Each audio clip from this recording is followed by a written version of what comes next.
Thank you so much for sharing that, because I think this is one of the most not talked about subjects. Definitely. And how our pelvic floors, I had the same issue after my second son, which was a traumatic birth.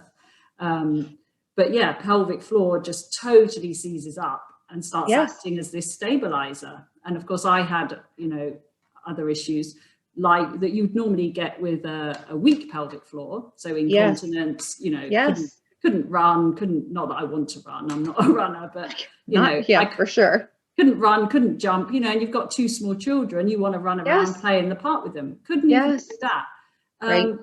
And people assume that you have a weak pelvic floor. So they give you all the exercises to do. And the more that I did the exercises, the worse it got. Yes. The pelvic floor was like, I can't do anymore. What are you asking me to do? And you had more pain. You were exhausting these already tight muscles. And this is so common. So, it's great that we've talked about it, because, like you say, learning to unwind the pelvis, let it settle, let the muscles have a break, because remember, if a muscle is constantly switched on like this, it would be like me having my fist screwed up in a tight ball 24/7. What's going to happen to these muscles and ligaments? They're going to be so tired. So tired, they're going to let me down eventually. So you get your incontinence, you get your prolapses, etc. And then, of course, learning to unwind that and let it go. And then help strengthen. Exactly. So you've got to unwind it so I can start strengthening it again, contract, expand it. There's no way you can strengthen a muscle that's like this. It's already fatigued. I'm not just talking pelvic floor, I'm talking about everything. You can't strengthen a muscle that's screaming out in agony because it's fatigued. Let it relax, give it a break, and then start strengthening it. And I think this is a huge thing that's missed.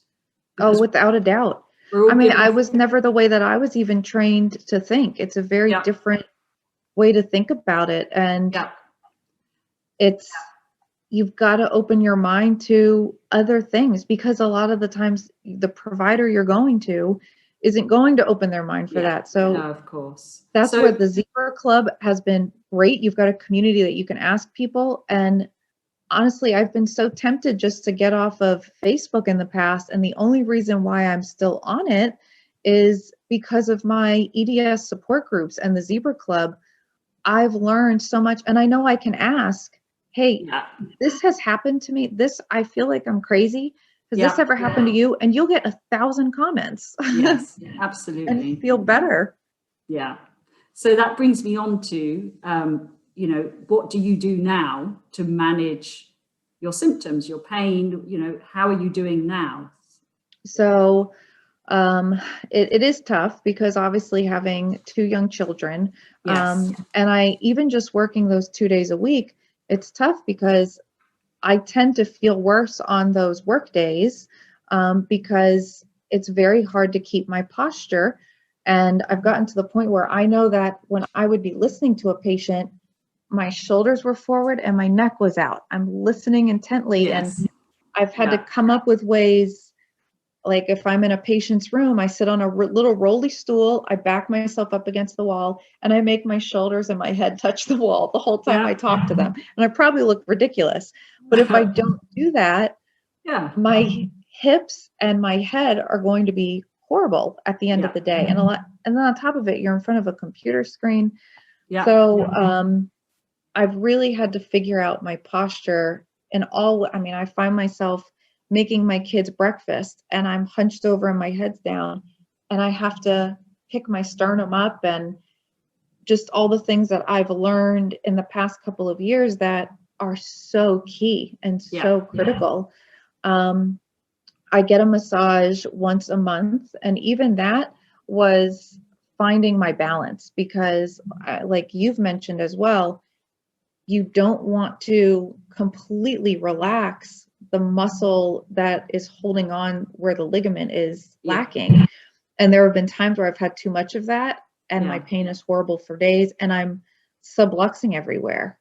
So it's finding that perfect balance where maybe you get that fascia to relax and maybe a little muscle relaxation, but not enough that you're going to be stabilized. Yes. Yes. I try so hard to do at least 4 days a week of the movement therapy. And it all depends, where my body's at and if maybe I've eaten something that I didn't know was so inflammatory to me, but the basic guideline that I set for myself with my movement therapy, initially, it was exactly like what you said. You're not going to strengthen this stressed out muscle. Mm-hmm. For the first few months, I had to have the patience and just do the gentle classes. Yeah. I had bought your book right after I was diagnosed, the Hypermobility Without Tears. Oh, thank you. Yes. But honestly, I have to be honest, as I look through your exercises, I thought, I'm doing so much more than that stuff doesn't bother me. That stuff, I can do more challenging things than that. That's not an issue. And I was horribly wrong. And I think it's funny. It's very humbling because I still, even after I was diagnosed and having the medical knowledge, I didn't know everything and I had to seek out other things. And I spent months just doing the gentle or nothing more than moderate, if I was feeling brave, exercises in the Zebra Club or even on your YouTube channel before I even signed up for the Zebra Club. Yes. But it was all about relaxing and finding your breathing and resetting everything. Yeah. And I couldn't focus on strengthening that until I did that. And so now I'm to the point where it depends on what my day is like. Again, if my hormones aren't where they need to be, and that's making my pain worse, I know that I need to do a gentle class and maybe a stability class. Yeah. But I really now try to focus on the stability classes and the strength and connect. But if it's a high pain day, I know I can always go back to the mindful classes and stress-free classes. And it's having the patience and knowing that things are going to slowly improve. Yeah. I take a few supplements, but nothing. I take vitamin C, vitamin D, zinc, probiotic, one that's specifically supposed to be good for EDS. It's actually a probiotic drink that has certain good bacteria in there. And that really, I think, helps with my gut as well, of course. Yeah.